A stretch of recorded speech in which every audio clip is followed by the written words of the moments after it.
Monsieur Tisserand, vous êtes le spécialiste des écrans. En effet, je m'intéresse au rapport que nous avons, en relation que nous avons avec les objets numériques depuis très longtemps. Et aujourd'hui, les objets numériques sont inséparables des écrans. Donc, en effet, qu'il s'agisse de télévision, de smartphone, de jeux vidéo, je m'intéresse aux relations que nous entretenons avec les écrans. Alors nous qui sommes à l'espace santé jeunes, comment encourager les adolescents et les jeunes à développer de bonnes pratiques avec leurs écrans? La meilleure manière de s'opposer aux pratiques problématiques, c'est d'encourager les bonnes pratiques.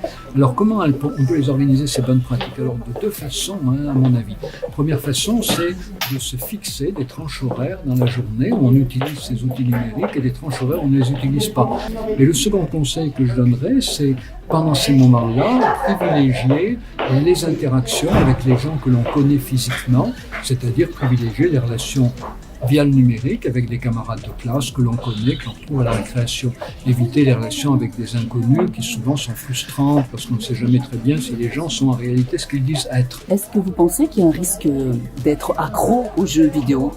Alors vous savez, en fin 2018, l'Organisation mondiale de la santé, l'OMS, a déclaré qu'il existait un gaming disorder, c'est-à-dire ce qu'on traduit dans les textes de l'OMS par trouble du jeu vidéo, avec un risque d'addiction. Le mot addiction était réservé aux situations dans lesquelles, depuis plus d'une année, une personne est désocialisée, ne va pas travailler, ne fréquente plus son université ou son lieu d'apprentissage, et donc vit solitaire, replié sur son écran.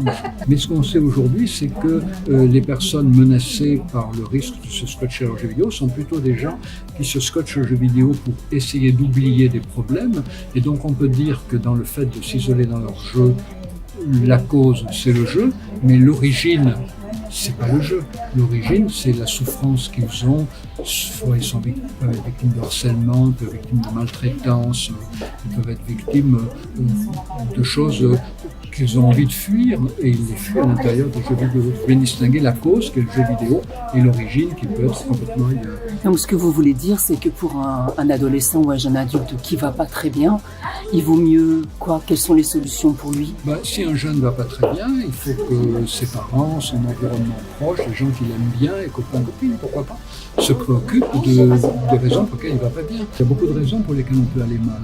Ce qui est sûr, c'est que quand on va mal, la tentation est très grande de se réfugier dans les jeux vidéo. Vous voyez, encore une fois, il faut bien comprendre que on ne se scotche pas aux jeux vidéo pour le plaisir qu'on y trouve. Quand on joue par plaisir, on n'y passe jamais ses jours et ses nuits, parce que l'être humain est ainsi fait qu'il a besoin d'alterner les plaisirs. Toute activité finit par provoquer de l'ennui quand on y joue par plaisir. Si vous passez vos jours de nuit sur un jeu vidéo, c'est que vous ne jouez pas par plaisir, vous jouez pour fuir. Pour fuir quelque chose. C'est-à-dire pour essayer d'oublier quelque chose qui vous préoccupe. Très bien, nous satisfait. Je vous remercie beaucoup. C'était très clair. Merci.